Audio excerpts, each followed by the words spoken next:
Hello everyone. Hi, this is Alok Ojha. Welcome to StudyIQ English. My friends, we are going through the classroom series of modern Indian history. And by now, we have covered diversified topics. In the present days, we are going through the topics of socio-religious reform movements, wherein in the previous sessions, I have covered about Brahmo Samaj and the Young Bengal movement, Arya Samaj, whose foundation was being laid down by Swami Dayananda Saraswati ji, whose original name was Mool Shankar, and the Ramakrishna Mission and Ramakrishna Mutt, specifically of Swami Vivekanand ji, who is also referred as Narendra Nath Dutt. Our today's point of focus is specifically the movements in southern part of India. And precisely, we are going to focus on three major movements. First is the justice movement, followed by self-respect movement, and finally comes the contribution of Sri Narayana Guruji, specifically, who believed in something called as everyone is equal in the eyes of God. Om Sahodaryam Sarvatram. Simple means everyone is same in the eyes of God. So justice movement, self-respect movement, and the last one, the contributions of Narayan Guru towards Ezhava community. So please take in the video till the end. The video won't be much lengthier, but it is very important from the exam perspective because here a lot of factual information I'm going to talk about. So please have a pen and paper along with you so that apart from the concepts, you can also note down the important facts. Clear? So everything has been mentioned in the PPT. One more thing, the aspirants, those who are new to the platform, let me inform you one thing. I have already covered ancient India, medieval India, and modern India as a part of YouTube series. And this is how I go in the paid classes in a gradual step-by-step manner for easier understanding of the concepts. So you can download the PDF of the previous sessions from my Telegram channel, history_Alok Ojha. I repeat the channel's name, history_Alok Ojha. Clear? Now, let's move with justice movement and let's start in a step-by-step manner for easier understanding of the concept. Okay? Now, for this, you have to pay attention. Apart from this, please have a pen and paper along with you so that you can note down the important facts. Now, in the late 19th and earlier 20th century, it is believed that there was Brahminical domination in the government jobs, civil services, and higher echelons of the Congress. Rather it be the Provincial Congress Committee or the Central Level Congress Committee. And there were dissenting opinion between the non-Brahmins and the Brahmins precisely in the Provincial Congress Committees in the region of Madras. So for the first time in 1909, P. Subramaniam and Purushottam Naidu, they formed Madras Non-Brahmin Association. Okay, we are going in a step-by-step manner how South Indian Liberation Federation was formed, what is Justice Party, and so on.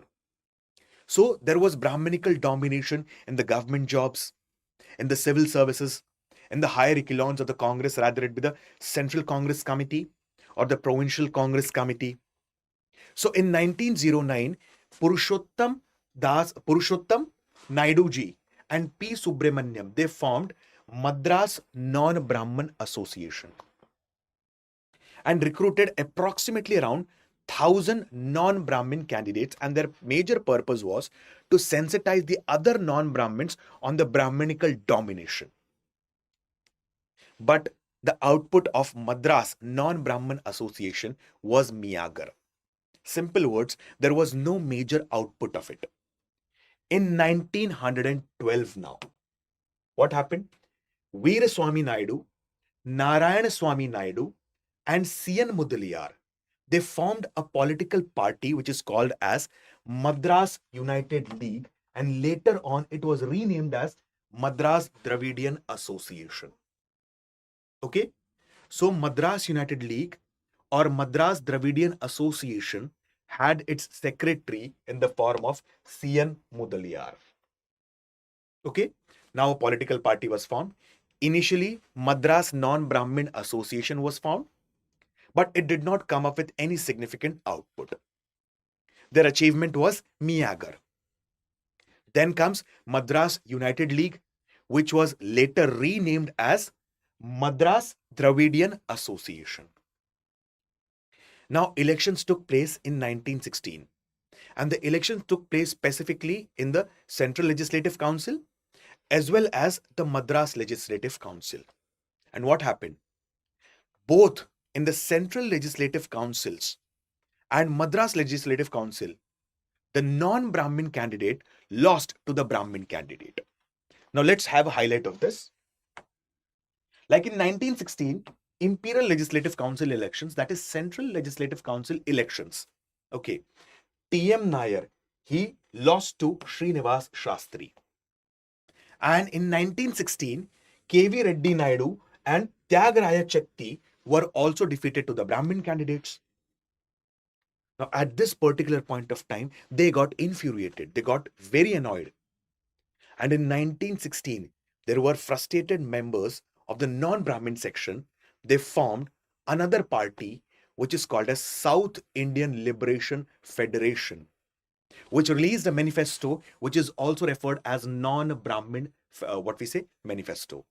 So who were they who formed South Indian Liberation Federation? C.N. Mudaliar, Tyagaraya Chetty, K.V. Reddy Naidu, Ramaswamy Mudaliar. They formed South Indian Liberation Federation, and in the coming years, South Indian Liberation Federation was referred as Justice Party. Justice Party issued non-Brahmin manifesto. It started a newspaper, Justice, Dravidian, Andhra Prakashika, and so on. Now what happened? This is a non-Brahmin political party.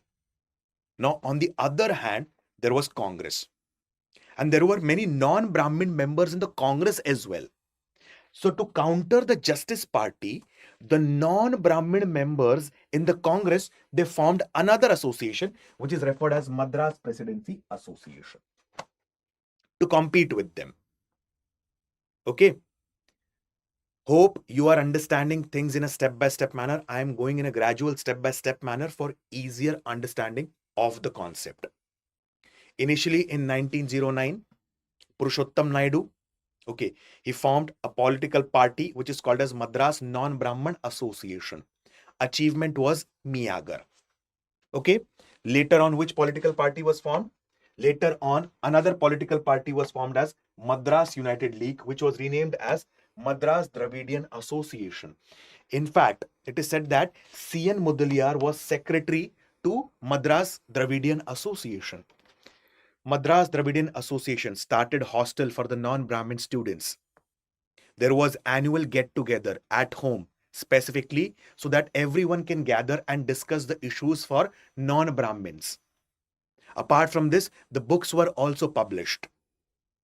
In 1916, elections were held in Central Legislative Council and in Madras Legislative Council.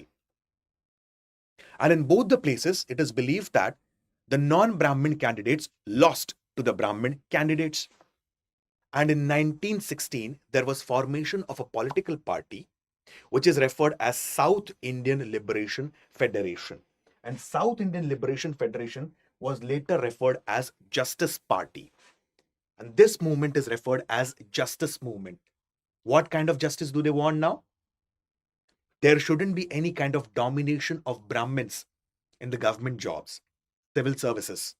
Apart from this, higher echelons of the Congress or the political parties, and they form a political party called as Justice Party. They started a newspaper, Justice, Andhra Prakashika, Dravidian. Now, there were certain non-Brahmins in the Congress as well. So these non-Brahmins in the Congress, they formed MPA, Madras Presidency Association. And the basic purpose of Madras Presidency Association was to counter Justice Party. Okay. In fact, Justice Party was completely opposed to the Home Rule League movement of Annie Besant. Now, what is Home Rule League movement? I'll give you a small example. In 1904, partition of Bengal was announced by Lord Curzon. And against the partition of Bengal, it is believed that in 1905, Banaras session of Indian National Congress, presided by Gopal Krishna Gokhale ji, call for Swadeshi and boycott was taken. And although the movement, it began with a moderate leader, the extremist leaders such as Bal Gangadhar Tilak ji, Lala Lajpat Rai ji, they played a very major role in sensitizing the masses and making the movement pan-India. Now what happened? Around 1908, many of the extremist leaders were put behind the bars. They were being imprisoned and jailed. One among them was Bal Gangadhar Tilak ji, who was sent to jail for the next 6 years from 1908 to 1914. And when in 1914 he was released from the jail, Annie Besant and Bal Gangadhar Tilak ji in 1916 started the Home Rule League movement.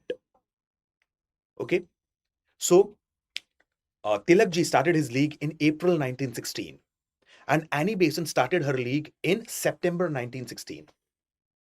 Tilak ji league had 6 branches and he started his league from the region of Belgaum in Karnataka and Pune was its headquarters. Annie Besant, she was also one of the leaders of Theosophical Society initially, which was established by Colonel Olcott and Madame Blavatsky. And now, excuse me, in Madras, she started what? In Madras, she started the Home Rule League movement. Now, the League of Annie Besant had more than 200 branches. So, in comparison to Bal Gangadhar Tilak ji's Home Rule League, Annie Besant's league was loosely organized. Okay, and Annie Besant's league had many of the Tamilian Brahmins. Hence, Justice Party was opposed to the Home Rule League, of whom Annie Besant. Moving ahead, Montego Declaration, 1917. In 1914, the World War I got initiated. And apart from this, from 1917 to 1919, there were many events that took place across the country, such as the Rowlatt Act, which is also referred as Revolutionary and Anarchical Crime Act 1919. It was being drafted by Sir Sidney Rowlatt. We'll see that in the coming lectures in quite depth and detail. Then the country witnessed Jallianwala Bagh massacre. And prior to this, there was a movement going on in the country that introduced a responsible government in the country. So Montego, who was Secretary of State for India in 1917, announced the communal representation. Okay, now listen to me carefully. At this point of time, what had happened? In 1909, Britishers had come up with an act which is also referred as Indian Council Act 1909, also referred as Morley-Minto reforms. And as a part of Morley-Minto reforms, separate electorate was given to the Muslims for the first time. Now, what is separate electorate? Let me give you a very simple example so that you can easily correlate and understand the concept. Suppose there is a constituency and in that constituency there are 100 members. I am giving you an example for easier understanding of the concept. So pay attention carefully. What is separate electorate and what's the difference between separate electorate and reservation of seats? Okay. Now, 100, suppose there is a constituency and in that constituency there are 100 members. Out of 100 members, there are 70 Muslims and 30 belong to the other community. If that constituency has been declared as a seat for separate electorate, what will happen for Muslims? Suppose there are 70 Muslims in that constituency, out of which 2 are aspiring to contest for elections. Compulsorily, the candidate who is standing for election should be a Muslim. Plus, the voter can only be from the same community, that is Muslim, and not the entire constituency. So, as a part of separate electorate, simple words, the candidate who is standing for the elections belong to the same community, and the voters also belong to the same community. But in reservation of seats, what happens? Simple words, as a part of reservation, the candidate who is standing for the election would belong to the community for whom which the seat is reserved. But all the members of the constituency can vote. So in 1909, what had happened? Separate electorate was introduced for the Muslim. And in the coming years, in 1919, a separate electorate was being given to whom? Extended to Sikh, Europeans, and Anglo-Indians. So Montego Declaration had come up in 1917. Montego-Chelmsford reforms had come up in 1919. In between, what happened? Justice Party, they conducted their first conference at Coimbatore. And now they demanded that we also want a separate electorate. So Justice Party came up with the first cohesive demand for reservation in India. First cohesive demand. And they put forward this demand in front of Montego. In fact, at that time, there was a person whose name was Baron Pentland. I repeat his name, Baron Pentland.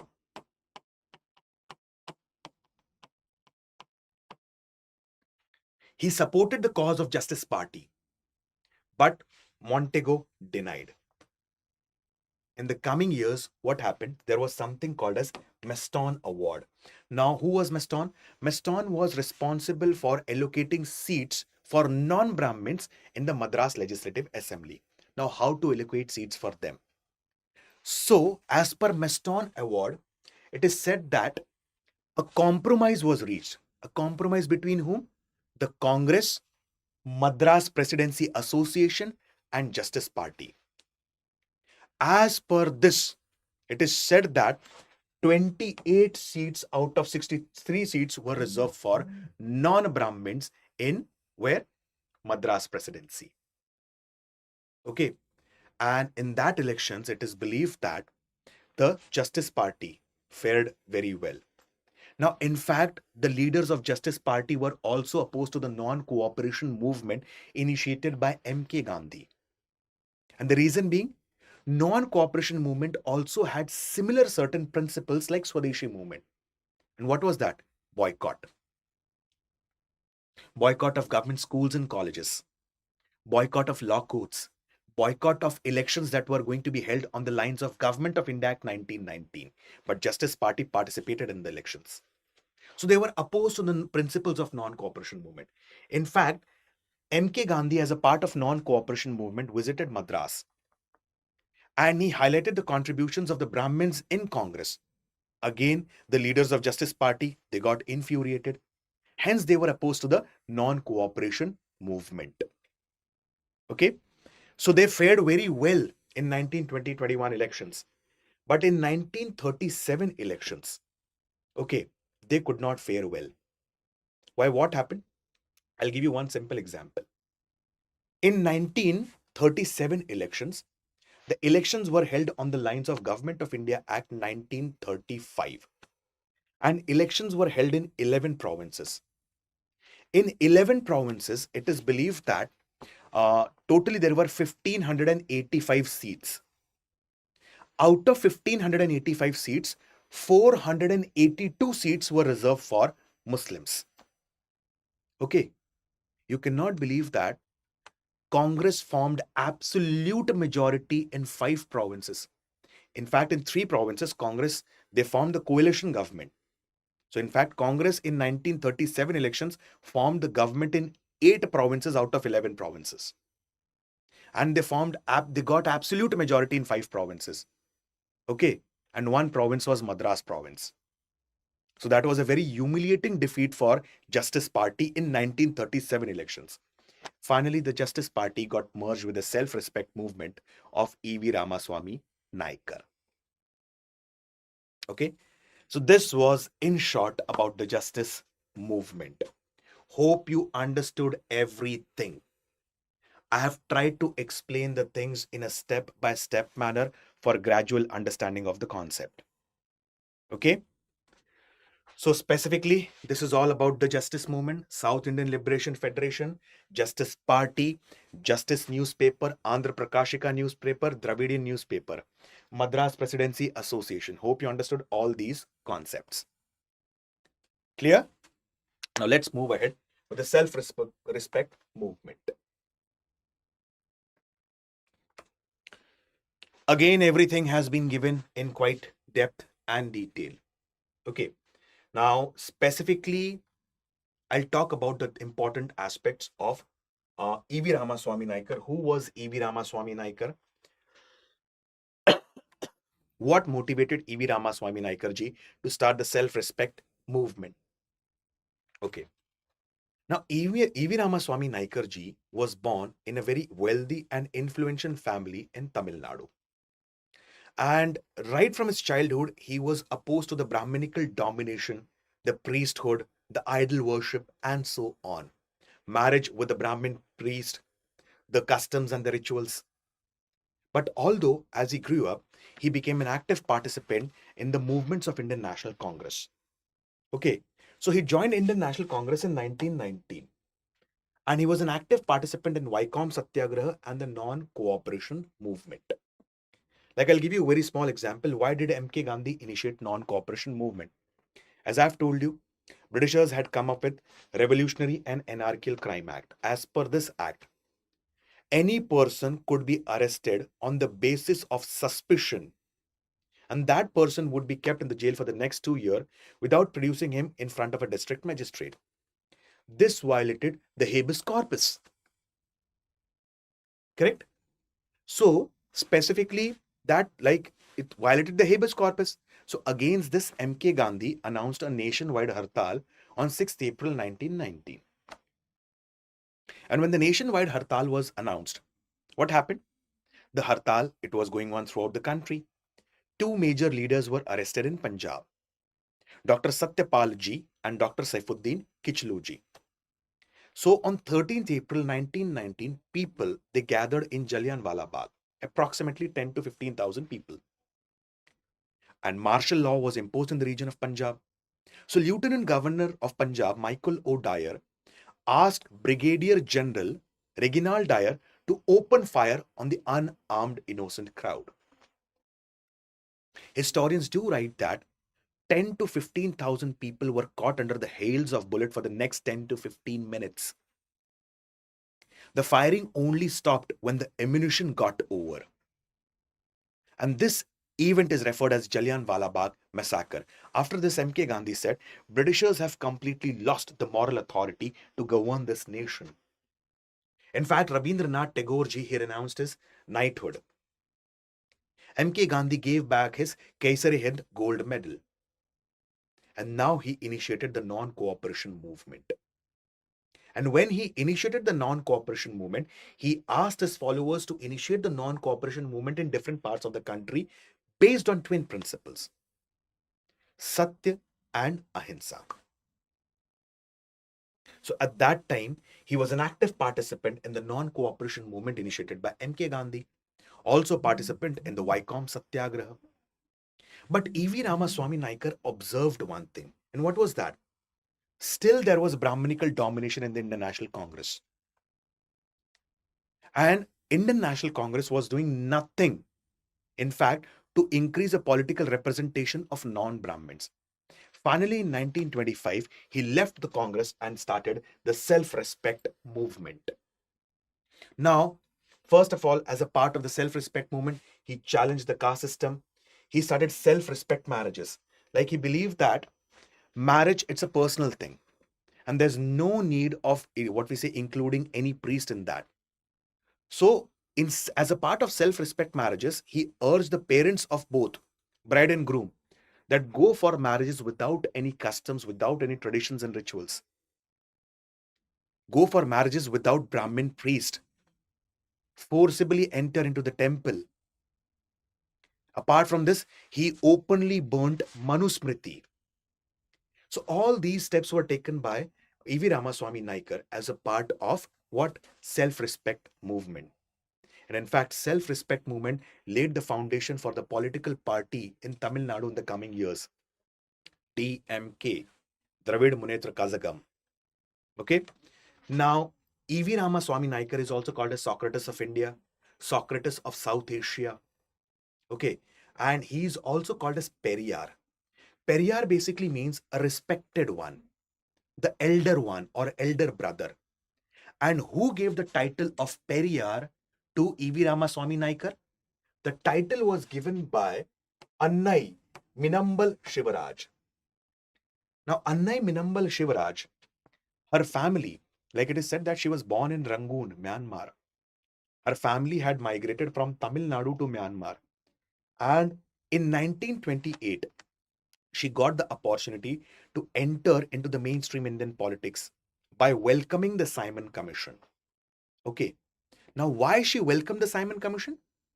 It is said that there were different political parties who were opposed to Simon Commission, Indian National Congress, Muslim League under Muhammad Ali Jinnah, okay, Hindu Mahasabha, they opposed the Simon Commission. But Muslim League under Muhammad Shafi, they welcomed Simon Commission. Unionist of Punjab, they welcomed Simon Commission. Okay, the Dalit section or the depressed section of the society under B.R. Ambedkar welcomed the Simon Commission. And specifically, Annai Minambala Shivaraj, she was being supported by whom? B.R. Ambedkar. And she opposed the Simon Commission. And in the coming years, it is said that she gave the title of Periyar. Periyar basically means an elder brother or the respected one or the great one. To whom? E.V. Ramaswamy Naikar. Hence, E.V. Ramaswamy Naikar is also referred as Periyar. Hope the point is clear about the self-respect movement. Okay, my friends? Now let's talk about, in short, Ezhava movement or Sri Narayana Dharma Paripalan Yogam.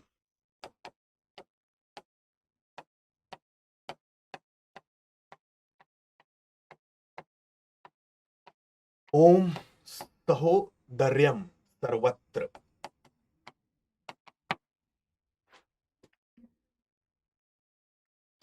Who was Narayana Guru? Now, Narayana Guru, it is believed that he was born approximately on 28th August 1856. Around 1850s he was born. Okay. And he came from Ezhava community. Now, Ezhavas, they were considered as a Varna in the region of Kerala. In majority of the places, they were considered as a caste of toddy tappers or untouchables. And Narayana Guru, okay, he was born in Ezhava community, but he was expert in Sanskrit. Like right since his childhood, he had a lot of inclination for learning new languages. So he knew Ayurveda, he knew astrology, he knew Malayalam, he knew Sanskrit. So he had his initial education in his village itself. After some time, at the age of 21, he left his village and moved to other place for study of Vedas and Upanishad.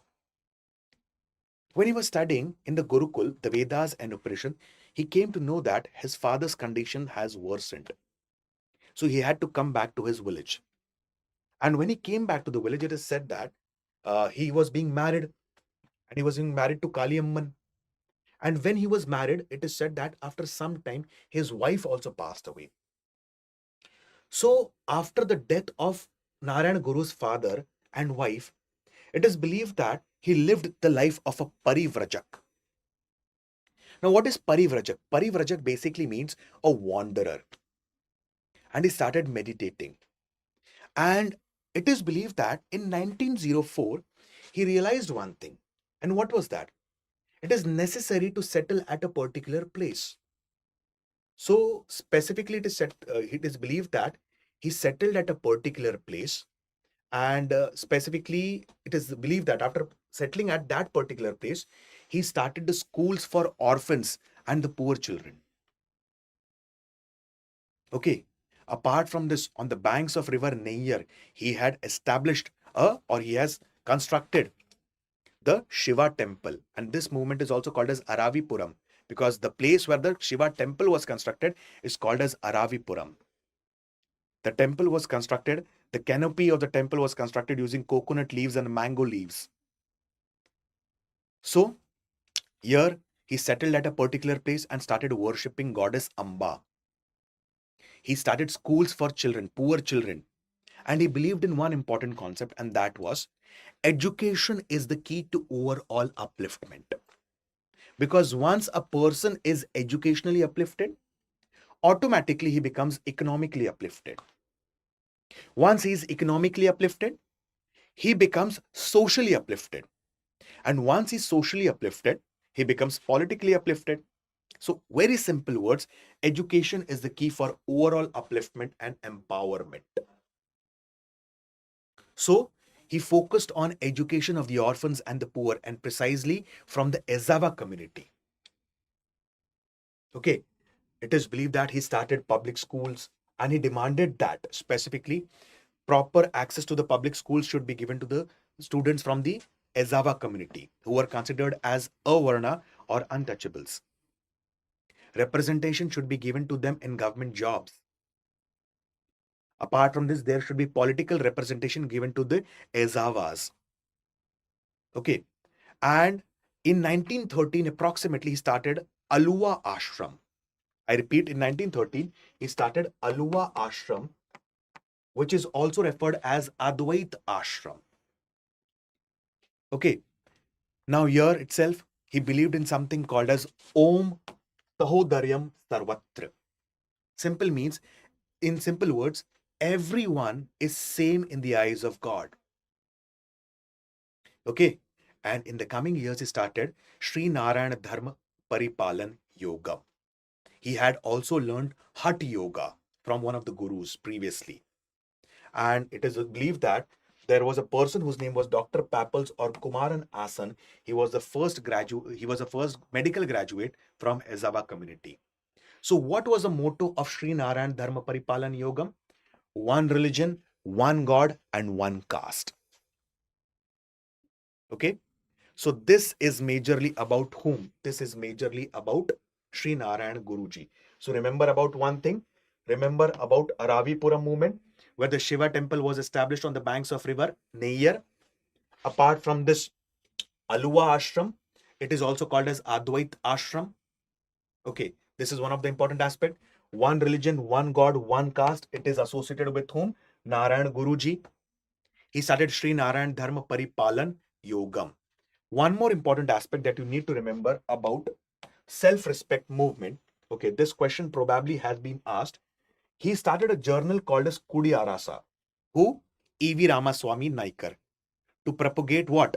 The, what we say, Brahminical domination in the government jobs. And he also supported certain aspects of the justice movement as well. Okay, so just remember Kudiyarasa.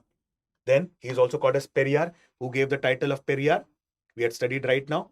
Annai Shivaraj, Minambal, Annai Minambal Shivaraj. So remember all these things.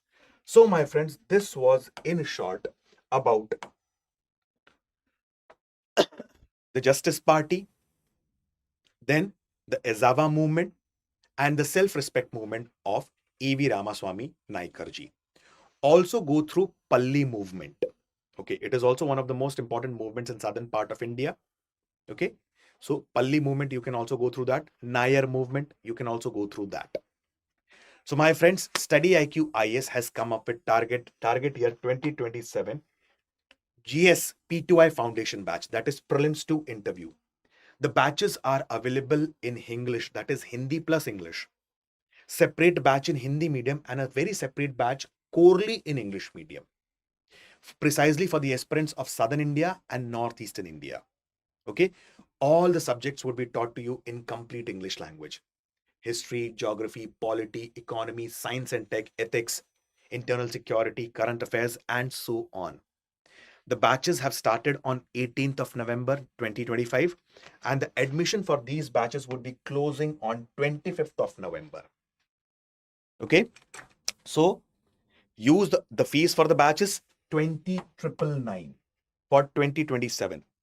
The batches for 2028 has also started on 18th of November.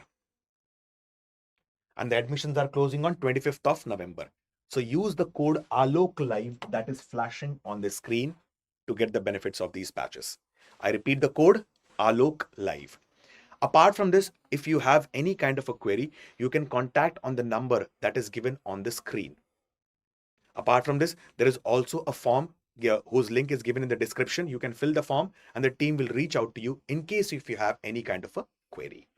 So my friends, with this, I'll stop my words. Thank you and have a wonderful day. Bye-bye.